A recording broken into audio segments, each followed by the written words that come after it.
Amém, irmãos. Vamos abrir a palavra do Senhor no Salmo 129. Começamos esse salmo domingo passado, hoje a gente vai concluir. Na medida que você encontrar, se você pudesse, coloque em pé. Estamos pregando nos salmos de romagem, você que nos visita. Estamos indo devagarzinho nesses salmos e hoje nós chegamos ao Salmo 129, para o segundo sermão, nesse texto da palavra de Deus. Leitura da palavra do Senhor, então, diz assim: muitas vezes me angustiaram desde a minha mocidade, Israel que o diga, desde a minha mocidade me angustiaram, todavia não prevaleceram contra mim. Sob meu dorso lavraram os aradores, nele abriram longos sulcos, mas o Senhor é justo, cortou as cordas dos ímpios. Sejam envergonhados e repelidos todos os que aborrecem a Sião.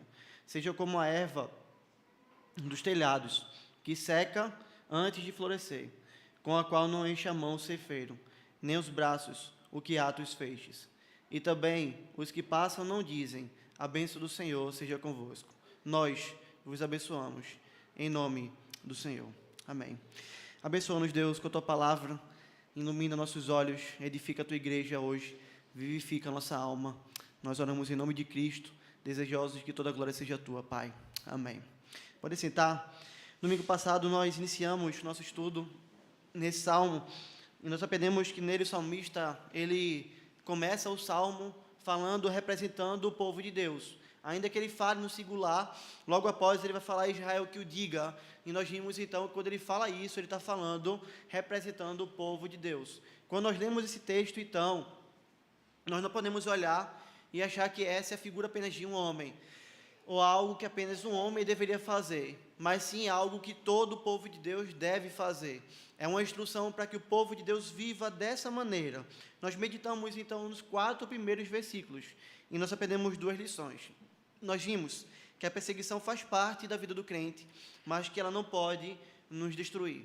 Nós vimos também que as pessoas podem nos perseguir, mas elas não podem nos destruir por uma razão, porque o Senhor é o Deus que livra ao seu povo. Dessa maneira, então, nós vamos seguir estudando esse salmo, e nós veremos como o salmista continua a reagir diante daqueles que o perseguem, diante dos perseguidores do povo de Deus. Mas antes de entrar naquilo que o salmista diz, nos seus pedidos aqui nesse salmo que nós vemos, vamos nos lembrar um pouco melhor ainda sobre qual a situação que o povo estava enfrentando quando o salmista orou ao Senhor dessa maneira. Lembre-se que a situação aqui não era uma situação de calmaria, não era um momento de tranquilidade, era um momento de perseguição, era um momento onde a igreja, o povo de Deus, era perseguido pelos ímpios, e eles causam dor e sofrimentos terríveis ao povo de Deus. Nós vimos a figura utilizada pelo salmista, a figura de lavradores passando o arado sobre as costas do povo de Deus, abrindo longos sulcos, abrindo rasgos nas costas do povo de Deus. E nós vimos que aqui é basicamente a ilustração do salmista para mostrar os açoites que o povo de Deus sofria, literalmente, quando era perseguido. Mas não apenas a figura dos açoites, que deixavam as costas do povo de Deus em carne viva, literalmente, mas sim a figura das dores que os perseguidores trazem ao povo de Deus, das dores que os ímpios causam a nós que servimos ao Senhor. E nós vimos algumas diferentes torturas e assassinatos que são praticados pelos ímpios contra nós. Mas para que você possa entender ainda um pouco melhor, vale a pena trazer à memória alguns que nós vimos e ainda acrescentar outros que nós não vimos. Quando os ímpios perseguiam o povo de Deus, e você precisa pensar agora no povo de Deus como o povo de Israel, uma cidade ali colocada em cima dos montes. Como é que o povo poderia chegar e guerrear contra o povo de Deus? Como é que eles poderiam subir aos montes e tomar aquela cidade? Ora, nós vimos que Deus colocou a cidade sobre os montes como um meio também de defesa para o povo. Afinal, enquanto os homens subiam, os arqueiros poderiam alvejá-los com flechas, ainda enquanto estavam subindo para destruir o povo de Deus. Uma estratégia tão utilizada para destruir o povo de Deus, para arrasar a cidade do povo de Deus, era realizar um cerco, cercar toda a cidade, e não permitir que nada entrasse e nada saísse.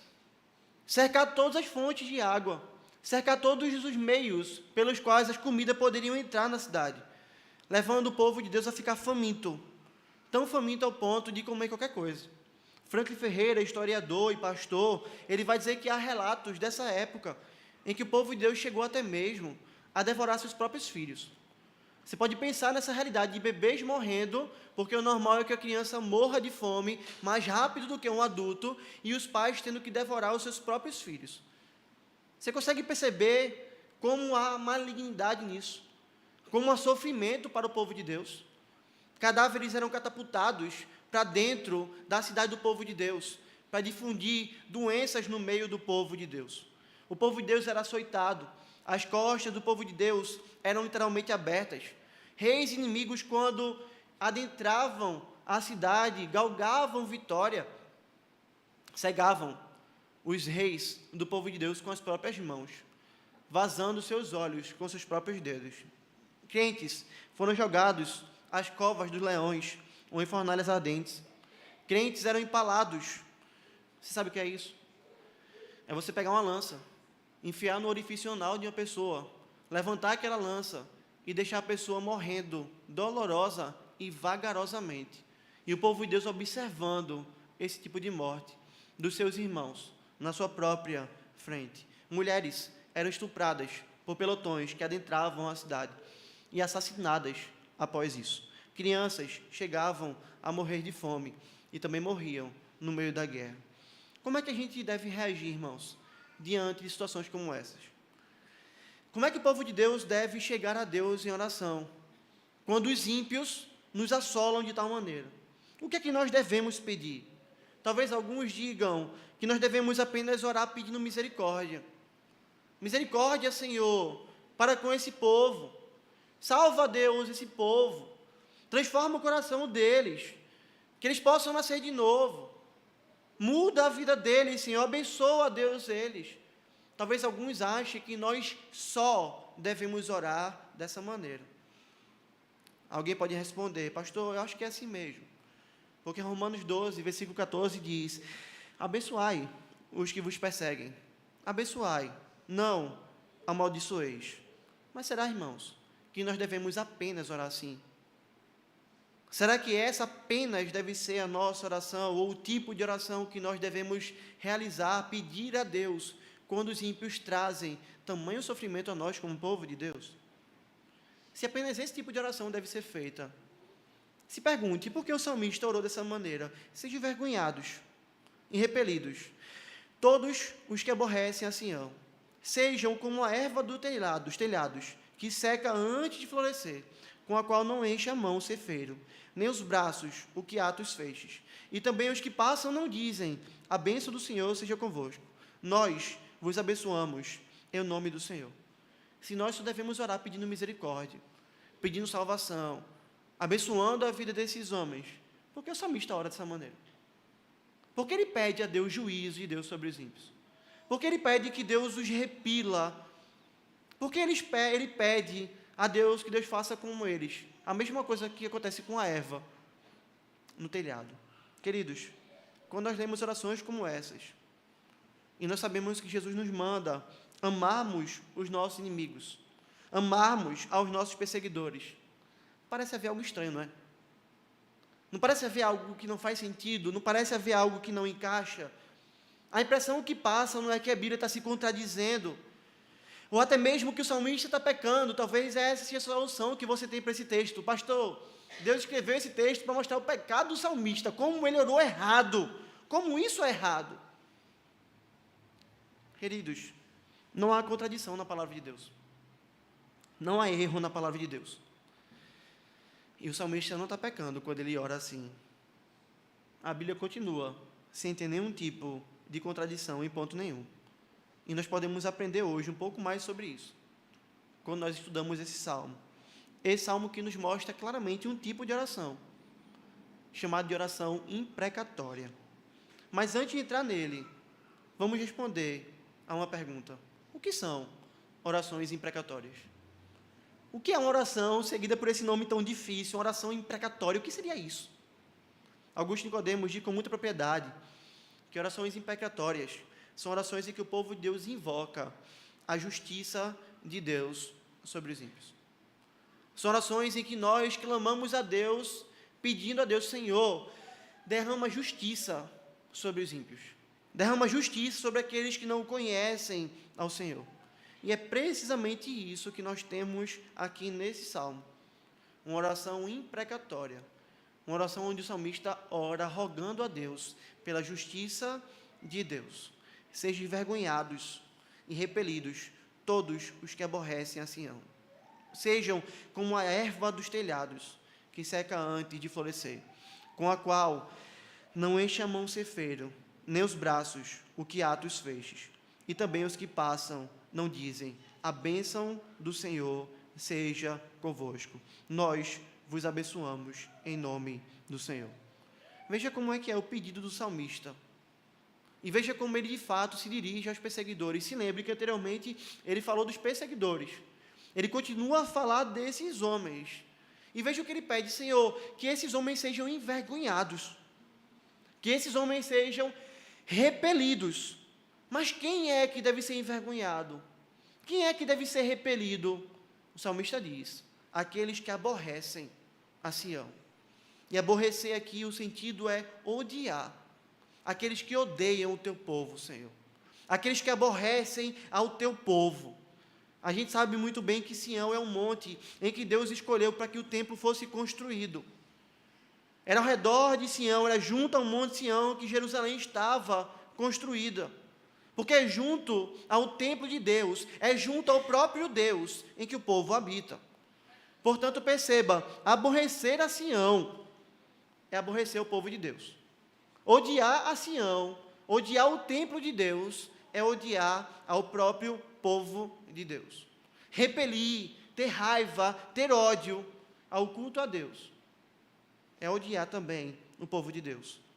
E o salmista ora pedindo: Senhor, pune essas pessoas, repele, envergonha aqueles que odeiam a Sião.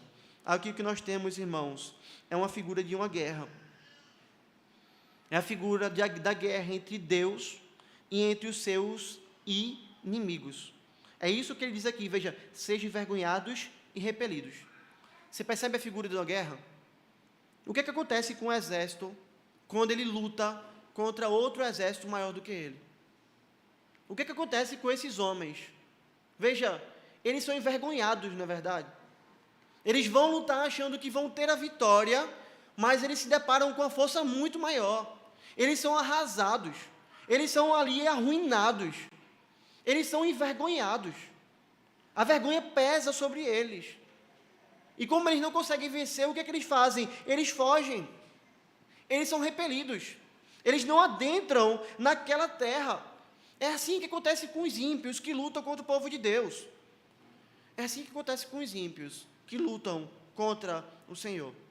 Nessa terra, irmãos, o Senhor ainda tem permitido que seu povo sofra, porque o Senhor ainda não se levantou definitivamente como justo juiz e como vingador. Nessa terra, os ímpios ainda nos assolam, porque o Senhor tem retido a sua ira. Mas haverá um dia, irmãos, em que Deus derramará a sua justiça sobre todos os ímpios. O dia que nós vimos hoje de manhã, o dia em que Cristo voltar. Não como ele veio, porque o nosso Senhor veio como um cordeiro sem defeito, um cordeiro manso, um cordeiro que morreu sem dizer uma palavra, um cordeiro que foi entregue de fato ao matadouro. Não é assim que o nosso Cristo voltará.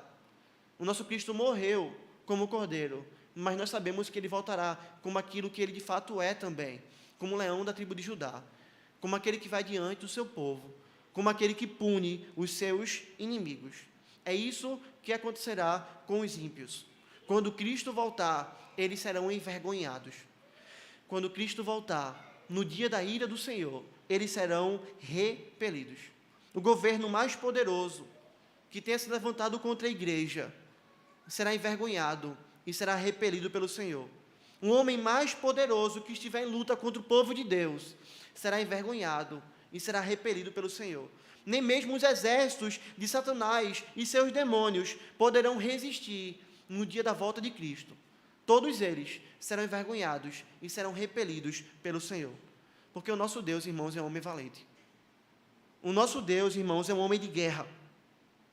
Nós perdemos muito nesse evangelho pós-moderno que nós temos vivido, esse evangelho do mimimi, essa verdade bíblica que o nosso Deus é um homem valente, de que o nosso Deus é um homem de guerra, porque nós optamos a um Deus que muitas vezes é um Deus falso, um Deus paz e amor, um Deus bondade apenas, mas o nosso Deus também é justiça. Isaías vai dizer assim: o Senhor sairá como valente, despertará o seu zelo como homem de guerra, clamará, lançará forte grito de guerra e mostrará a sua força contra os seus inimigos. Isaías 43, 13. É assim que é o nosso Deus. Essa é uma figura do nosso Cristo vindo, do nosso Cristo retornando. Ele retorna como um valente, como um homem de guerra. Ele vai lançar os inimigos dele no lago de fogo, de sofrimento eterno, no local da ira do Deus eterno. E nós aprendemos nesse salmo, e também em outros salmos imprecatórios, que quando o povo de Deus está sendo oprimido pelos ímpios, nós podemos orar a Deus, nós podemos rogar ao Senhor, pedindo: intervém, Deus, derrama justiça sobre esses homens, pune a esses homens, Senhor. Nós temos outro salmo que nos mostra essa realidade, ainda de maneira muito dura, quando no Salmo 137, se você quiser abrir e ver, a partir do versículo 7 até o 9, o salmista vai dizer assim, Salmo 137, do 7 ao 9, contra os filhos de Edom, lembra-te, Senhor, do dia de Jerusalém, pois diziam: arrasai-a até os fundamentos, ou seja, se lembra dos filhos de Edom, Senhor, porque eles queriam arrasar Jerusalém, arrasar tudo, até as bases, não deixar nada sobrando. E o salmista continua: filha da Babilônia, que hás de ser destruída, feliz aquele que te der o pago do mal que nos fizeste. Veja agora, feliz aquele que pegar teus filhos e esmagá-los contra a pedra. Como isso é duro. Mas olha a oração desse homem: feliz será um homem que te destruir, ó Babilônia. Feliz será um homem que pegar os teus filhos e esmagá-los contra a pedra.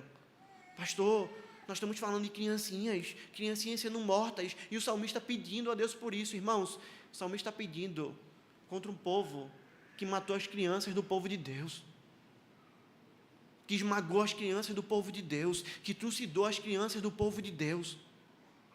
O salmista está pedindo: dá justa paga a eles, Senhor. Derrama a tua justiça, pune a esses homens, ó Deus. E nós podemos orar assim, irmãos. Nós podemos orar pedindo que Deus derrame a sua ira sobre os seus inimigos e nos livre, repila, afaste aqueles homens maus que têm nos causado dano, dando a eles a justa paga. Agora veja, a paga desses homens não é apenas a vergonha, ou não é apenas ser repelido, ser afastado do povo de Deus. A paga que o salmista pede para esses homens também é a morte. O salmista pede que o Senhor os mate. Olha o que está no restante do salmo: seja como a erva dos telhados, que seca antes de florescer, com a qual não enche a mão o cefeiro, nem os braços o que atos feixes. É assim que os ímpios são, irmãos. Eles são como aqueles matos que crescem nos telhados, você já viu? Uma casa em que tem mato ali crescido em um momento de inverno, cai chuva e cresce mato no teto. Surge do nada. Cresce do nada. Toma volume do nada. São visíveis a nós que estamos embaixo. A gente não sabe nem como aquele mato chegou ali. Quem foi que plantou aquele mato ali? Veja, do nada ele surgiu. Do nada cresceu e dominou ali todas as coisas. Em um lugar tão alto. Mas, irmãos, por um determinado tempo, e breve tempo, esse mato é verde. E é assim que nós olhamos para os ímpios, não é? Como estando em posições elevadas a nós, em posições mais altas, verdes, em posições de destaque. Mas, irmãos, tudo isso é sem raiz. Todos eles não têm raiz nenhuma. Eles crescem rapidamente durante o período de chuva, mas não produzem fruto nenhum. Não produzem nada para alimentar as pessoas. Não alimentam aquele que enche a mão. Não enche a mão os cefeiros. Deixam eles voltarem de mãos vazias, porque eles não possuem raiz. Quando chega o verão, o sol os consome rapidamente. E é assim que será feito com eles, pelas mãos daquele que é o sol da justiça. Quando nosso Deus, quando nosso Cristo, que é o sol da justiça, raiar sobre esses ímpios, ele os consumirá, eles secarão, eles serão exterminados. E é esse o pedido do salmista. Que eles sejam assim, Senhor, como um mato que cresce no telhado, que não tem raiz nenhuma, que não dá fruto nenhum, e que rapidamente é consumido. Que o Senhor faça eles desaparecer, Senhor. Que o Senhor os puna de tal maneira que nós possamos não os ver mais. Que o Senhor os arranque. Que o Senhor os leve à morte. É assim que será no dia da volta de Cristo, irmãos. Os ímpios secarão. Toda a fortuna deles não valerá de nada. Toda a saúde deles não valerá de nada. Todos os bens deles não valerá de nada. Eles serão secos. Eles serão lançados no inferno. E nós não os veremos mais. Eles não poderão mais perseguir a igreja de Cristo. É isso que o salmista está pedindo para eles. Mata eles, Senhor. E não é só matar o corpo. É lançar eles no inferno. Porque para nada serve o mato, a não ser para ser jogado no fogo e consumido. Arrasa com eles, Deus. Mas o salmista não para por aí. Ele continua a orar. E ele mostra que esses homens não possuem a bênção do Senhor. E mostra que é assim que eles estarão para sempre. E também os que passam não dizem: a bênção do Senhor seja convosco. Nós vos abençoamos em o nome do Senhor. Irmãos, era comum aqueles que passavam pelos campos de trigo rogarem as bênçãos do Senhor sobre os segadores. Orarem dizendo: nós abençoamos a vocês, olha o que Deus tem feito. Enche os braços deles, Senhor. Que essa colheita aqui seja abundante. Era comum acontecer isso naquela época. Agora, quando o salmista está falando dos ímpios, ele vai dizer: a bênção de Deus seja convosco? Não. Ele fala: e também os que passam não dizem. Não dizem o quê? A bênção de Deus seja convosco. Nós vos abençoamos em nome do Senhor. O importante aqui é que o salmista não está dizendo que ele deseja que esses ímpios não tenham a bênção de Deus. Não é essa a ideia. Não é isso que o salmista está dizendo: eu desejo que vocês não tenham a bênção de Deus. Eu desejo que ninguém abençoe a vocês. Não é isso que ele está dizendo. O que ele está dizendo é que essa é a coisa normal que acontece com os ímpios. E que isso é o cotidiano dos ímpios. O que ele está se referindo aqui não é uma predição, não é um desejo, mas sim uma predição. Isso vai acontecer com eles. Eles não têm a bênção de Deus. Ninguém vai os abençoar. Ninguém vai orar por vocês, abençoando vocês, porque todo mundo sabe quem vocês são. Vocês não são trigo, vocês são mato. Vocês são frutíferos por natureza. Vocês não possuem a bênção de Deus. A única coisa que resta sobre vocês é destruição. João Calvino, comentando esse texto, vai dizer: pois ainda que floresçam e façam grande exibição externa por algum tempo, no entanto, não passam de grama estéril, sobre a qual repousa a maldição do céu. É assim os ímpios. Eles podem até florescer, parecer que são frutíferos, mas eles são apenas grama estéril, que não possuem a bênção do Senhor. A casa de um ímpio é seca. A casa daquele que persegue o povo de Deus é uma casa sem vida. O coração daquele que persegue o povo de Deus é um coração de pedra. Não há vida. E o destino desses homens, se eles não se arrependerem, é a morte. A menos que o próprio Deus os salve, irmãos, transformando o coração deles, mudando a vida desses homens, assim como Deus fez com Paulo.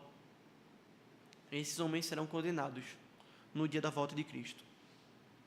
Porque quer você queira ou não, quer você acredite ou não, há um Deus que é vingador. Há um Deus que não deixará impune os pecados dos ímpios. Há um Deus que há de dar justa paga àqueles que nos perseguem, nos torturam, nos maltratam, nos matam. Como bem diz o Senhor, em Deuteronômio 32, 35 a 36, a mim me pertence a vingança. a retribuição a seu tempo, quando resvalar o seu pé, porque o dia da sua calamidade está próximo e o seu destino se apressa a chegar.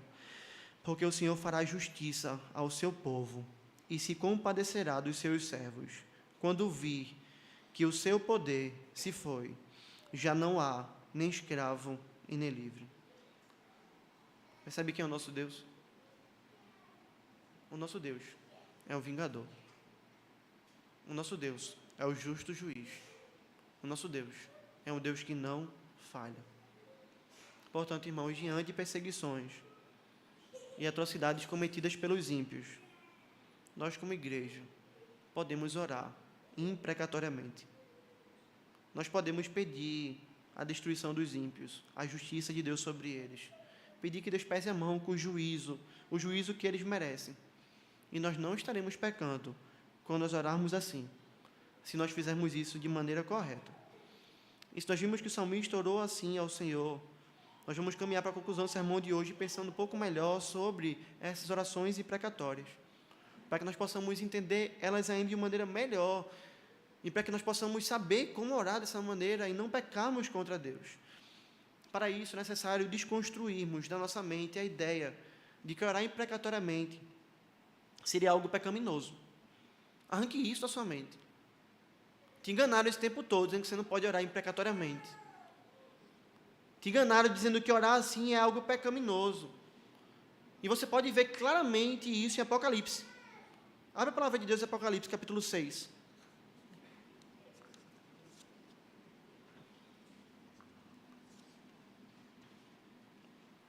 Versículos 9 a 11.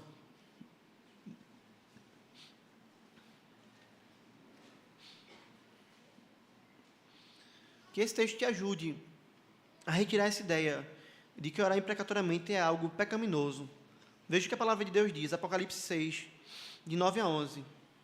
Quando ele abriu o quinto selo, vi, debaixo do altar, as almas daqueles que tinham sido mortos por causa da palavra de Deus e por causa do testemunho que sustentavam. Veja agora, clamaram em grande voz, dizendo: até quando, ó Senhor, ó soberano Senhor, santo e verdadeiro, não julgas, nem vingas o nosso sangue dos que habitam sobre a terra?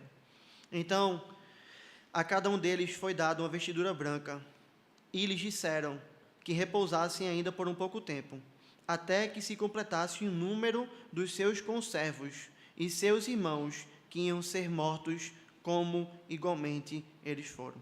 Nesse texto nós podemos ver a igreja triunfante. A igreja que já morreu nessa terra, a igreja que está com o Senhor. É essa figura que nós temos aqui. O povo de Deus já no céu, orando ao Senhor, falando com o Senhor, pedindo ao Senhor.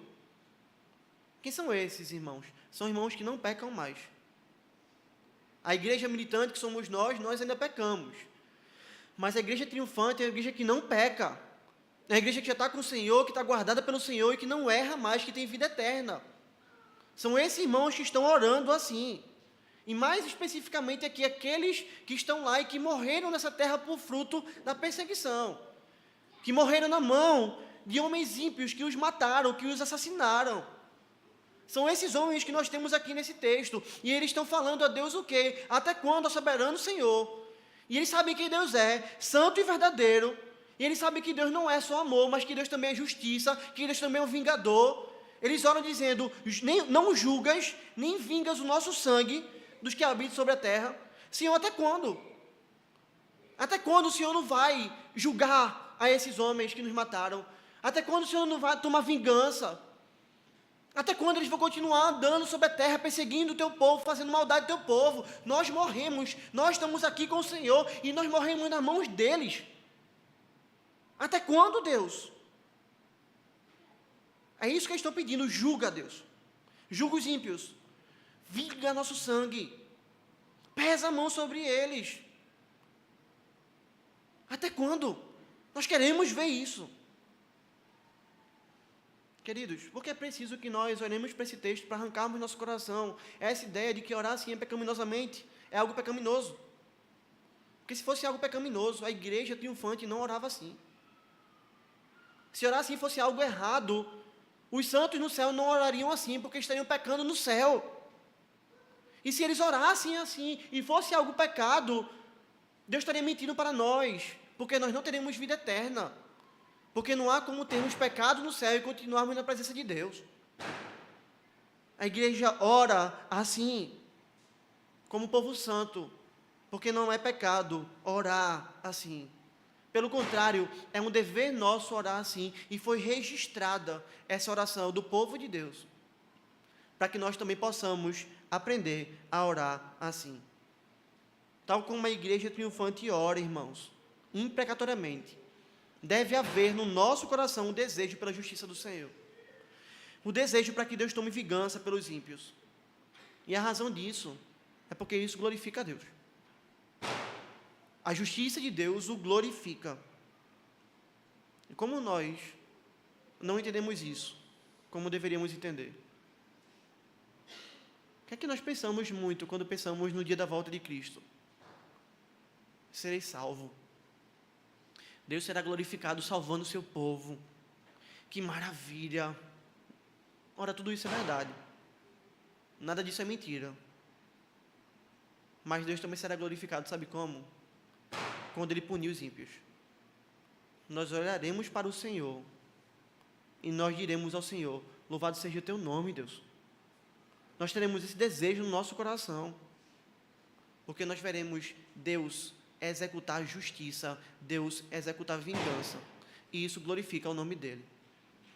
Por isso que nós amamos tanto ao Senhor, porque o nosso Deus não é um banana, o nosso Deus não é um pateta, o nosso Deus é um Deus que também julga o povo e julga com justiça. Nós não amaríamos o Senhor se Ele fosse um juiz corrupto. Nenhum de nós ama um juiz corrupto. Nenhum de nós ama. Um juiz pateta, que não condena. Um juiz bobão. Nós gostamos do juiz que executa a justiça. E é por isso que nós também amamos ao Senhor. No dia da volta de Cristo, não haverá plaquinhas levantadas a Deus dizendo: não julgueis, Senhor. Nossa, Senhor, não julgue esse povo. Pelo contrário, nós teremos prazer de ver os inimigos do Senhor sendo lançados no inferno. Prazer de ver a justiça de Deus sendo exercida. Mas preste atenção, irmãos. Quando nós orarmos assim também, imprecatoriamente, nós não estaremos orando a Deus pedindo para que Deus nos ajude a nos vingarmos. Da maneira como se nós falássemos com Deus: ó Deus, eu quero te pedir que o Senhor me ajude a matar meu companheiro de trabalho porque ele me persegue, Senhor. Senhor Deus, por favor, me ajuda a trazer muito sofrimento ao meu chefe, que está me fazendo tanto mal. Senhor, por favor, coloca uma arma na minha mão para que eu possa matar o meu vizinho que está me perseguindo. Veja, essa não é uma oração imprecatória. Nós não oramos a Deus pedindo para que Deus nos ajude a tomarmos vingança. Essa não é verdade.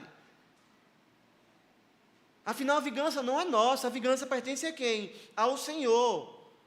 Orações imprecatórias, então, são pedidos para que Deus exerça a justiça, e não para que nós exerçamos a justiça, mas sim para que Deus exerça a justiça, para que Deus tome vingança, porque o foco da oração imprecatória não sou eu e não é você. A gente não ora a Deus assim, pedindo por causa da gente, tendo a gente como centro. Não, o foco de oração imprecatória é a glória de Deus. É que Deus seja exaltado. Porque esse é o propósito para todo homem. Glorificar a Deus e exaltar a Deus para todo sempre. É por isso, irmãos, que todas as vezes que nós orarmos assim, nós devemos orar ao Senhor, focados na glória de Deus. Focados de que Deus seja glorificado. Se esse não for o nosso sentimento, nós estaremos pecando contra o Senhor. Nós estaremos errando contra o Senhor. O foco é orar, pedindo para que Deus exerça a justiça, para que Ele seja glorificado. Nós podemos desejar a justiça de Deus contra os que nos oprimem, sim. Nós podemos desejar que Deus os destrua, sim. Mas todo esse desejo deve ser sobrepujado pelo desejo maior, pela glória de Deus. Portanto, queridos, o povo de Deus não é um povo que pega em armas para se vingar. nem muito menos um povo que vive amargurado diante da perseguição e revoltado contra Deus, porque o Senhor ainda não nos livrou dela. O povo de Deus não é um povo que espera a vingança do Senhor também apenas para o presente, apenas para agora. Nós somos um povo, irmãos, que aguarda ansiosamente o dia de Cristo, o dia da salvação, mas também o dia da vingança. Portanto, quando você for orar imprecatoriamente, não fique esperando que Deus vai te responder exatamente naquele momento. Ele pode fazer. Ele pode destruir os inimigos. Ele pode dar um infarto no perseguidor. Ele pode derrubar um carro. Ele pode matar da maneira que for. Se Deus quiser, Deus pode fazer isso. Mas veja, o alvo principal de oração imprecatória é o dia da volta de Cristo. Porque é lá que o juízo de Deus será plenamente aplicado. Sendo assim, irmãos, oremos imprecatoriamente, mas elevando nossos olhos para aquele grande dia, esperando aquele que é o Cordeiro do povo de Deus, mas também o leão da tribo de Judá. Oremos assim, mas esperando no Senhor e procurando a glória do Senhor. Porém, não ache que desejar a justiça de Deus sobre os ímpios exclui também a realidade que nós devemos desejar, que Deus salve aqueles que nos perseguem. Porque uma coisa não anula a outra.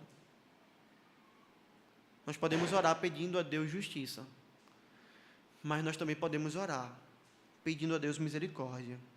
O próprio Senhor Jesus intercedeu por pecadores quando ele estava ali na cruz.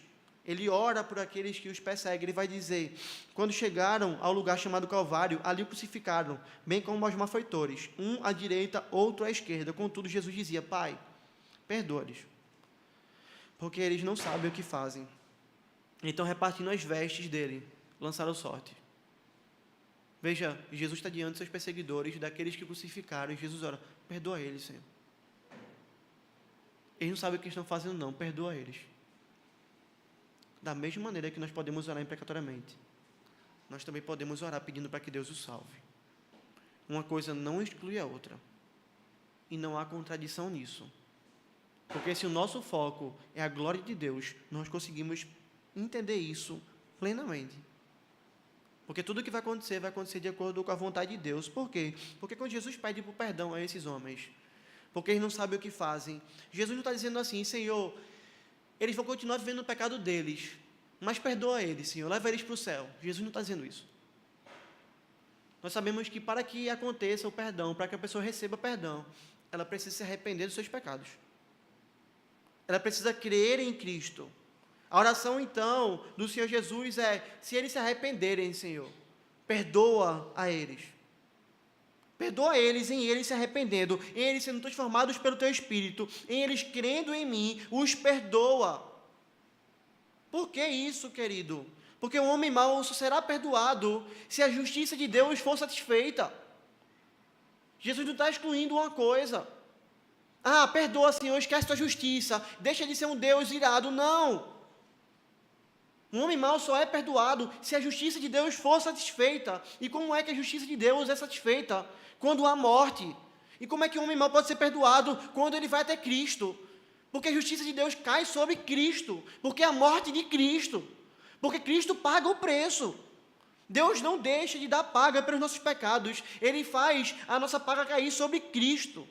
É quando o homem crê verdadeiramente em Cristo e se arrepende dos seus pecados, confiando em Cristo, que ele recebe redenção. Foi isso que aconteceu com Paulo. Ele perseguia a igreja, ele matava a igreja, ele aprisionava a igreja. Trouxe sofrimento tremendo à igreja. Mas o Senhor Jesus foi até Paulo, abriu seus olhos, deu fé a Paulo. Levou Paulo a crer em Cristo. E Paulo foi perdoado, porque ele creu em Cristo. Perceba quando Jesus está dizendo, perdoa, porque eles não sabem o que fazem. Eles estão matando aqueles que podem salvá-los. Se eles se arrependerem, o perdoa, Pai, porque eu estou pagando o preço. Porque eu estou sendo um sacrifício no lugar deles. Devemos orar a Deus, pedindo sua justiça sim, sua vingança sim, mas também nós devemos orar como Jesus orou, pedindo para que Deus também transforme o coração desses ímpios e salve esses ímpios, se assim o Senhor quiser. Uma coisa não anula a outra. Quando nós oramos assim, nós estamos pedindo, exerce tua justiça sobre eles, Senhor, mas em Cristo. Paga o preço deles, mas em Cristo. Faz isso em Cristo. Glorifica teu nome, Senhor. É esse o alvo da nossa vida. Em tempos de perseguição, irmãos, se nós entendemos essas verdades, nós precisamos praticar a palavra de Deus. Nós precisamos orar pedindo para que o Senhor puna os inimigos da igreja, para que o Senhor exerça a vingança. A gente não pode ter medo desse salmo, nem de outros textos da palavra de Deus, onde nós temos orações imprecatórias. Pelo contrário, nós precisamos louvar a Deus, porque o Senhor está nos dizendo como é que nós devemos orar através da vida de homens de fé que oraram assim também e que pediram a destruição dos ímpios. Isso vale para o nosso país, irmãos. Quantas maldades têm sido feitas por governantes do nosso país? Quantos homens maus têm assinado coisas que arruinam a vida do povo de Deus, que massacram a igreja de Cristo no nosso país e fora dele? Ora, irmãos, será que não seria justo nós orarmos imprecatoriamente quando o governante assina uma lei a favor do aborto? Quando um homem diz: olha, vocês estão autorizados a matar uma criança no ventre, indefesa, que nada pode fazer, que nunca viu a luz do dia, mas vocês podem matá-la, esmagando ela dentro do ventre da mulher. Queridos, não há como não orar, dizendo: esmaga a cabeça desses homens, Senhor. Esmaga a cabeça deles, Pai. Condena-os. Dá justa paga a eles. Nós precisamos aprender, irmãos, a orar assim. Nós precisamos aprender a orar dessa maneira. Essa oração que nós mal vemos e que nós mal fazemos, mas que o Senhor nos ensina a fazer. E é por isso que muitas vezes nós colhemos consequências de tudo que nós fazemos, né? Será que a igreja do Senhor tem orado pouco imprecatoriamente? E por isso nós temos colhido tantas consequências ruins na nossa vida? Talvez essa seja a nossa culpa também. Talvez nosso país esteja na condição que está porque nós temos orado pouco assim. Ou porque nós não temos orado assim. Quando foi a última vez que você orou assim? Talvez a resposta de muitos aqui seria: nunca, Senhor. Eu nunca orei assim. Mas nós precisamos orar assim. Eu quero caminhar para finalizar dizendo: essa não é a parte mais difícil. Orar assim não é a parte mais difícil, irmãos. A parte mais difícil é cultivar no nosso coração a oração por aqueles que nos perseguem, desejando que Deus também os mude, os salve e os transforme. Que Deus os perdoe, assim como Deus nos perdoou. Um coração que deseje que esses homens tenham os olhos abertos e sejam salvos pelo Senhor. Sabe por que é isso difícil? Porque se nós orarmos assim por aqueles que nos perseguem e Deus os salvar, eles sentarão ao nosso lado no culto. Eles sentarão na mesma mesa que nós sentamos. E quem são esses homens, irmãos? Aqueles talvez que mataram nossos filhos, aqueles que mataram nossa esposa, aqueles que mataram o diácono da igreja como Estevão, como Paulo matou, diácono amado pela igreja, homem de Deus, mas que foi perdoado pelo Senhor, que foi salvo pelo Senhor e que foi recebido na igreja de Cristo como irmão. Irmãos, como isso é difícil, não é verdade? Imagina você olhar para uma pessoa que matou um familiar seu e ela está sentada do seu lado no culto, porque Deus agora a salvou. Imagina você olhar para o lado e ver ela tomando do pão e do cálice junto com você. Imagina você saber que essa pessoa que te perseguiu vai passar uma eternidade inteira ao seu lado e junto com Cristo, sem sofrer nada, porque Cristo sofreu no lugar daquela pessoa. Nós só conseguiremos amar aos nossos perseguidores se eles forem salvos pelo Senhor, e se nós amarmos ao Senhor acima de nós mesmos. Se nós amarmos a glória de Deus acima de nós mesmos, e se nós entendemos quem nós somos. Cristo me perdoou, Cristo perdoou ele também. E nós estamos juntos, caminhando para o novo céu, para a nova terra, onde habita a justiça. Meditar em orações imprecatórias leva-nos também a meditarmos se nós receberemos da parte do Senhor a sua justiça ou a sua redenção quando Cristo voltar. E isso pode ser hoje. Você viu como Deus é justo e como Ele pune seus inimigos. Será que hoje você é um dos inimigos do Senhor? Será que hoje essa é a sua realidade? Ora, para ser inimigo do Senhor não basta, não é preciso que você persiga a igreja de Cristo. Se você apenas não serve a Deus, você já é um inimigo do Senhor, porque Jesus diz que aquele que não ajunta com Ele espalha.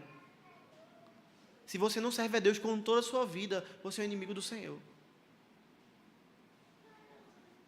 Resta a ira de Deus sobre você se você não se arrepender, mas você pode fazer isso hoje. Se arrepender dos seus pecados e crer em Cristo. Esse Cristo vai te perdoar e vai te fazer filho. Mas em olhando para nós também, sabemos que nós somos filhos de Deus, que a nossa vida pertence ao Senhor.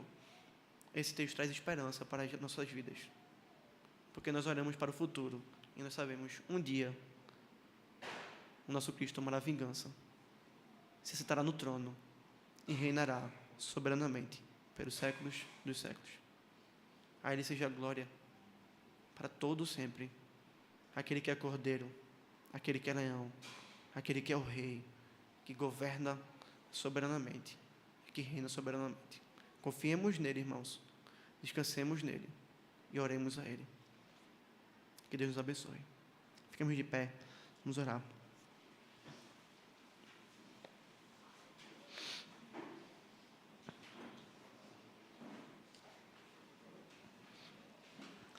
Da justa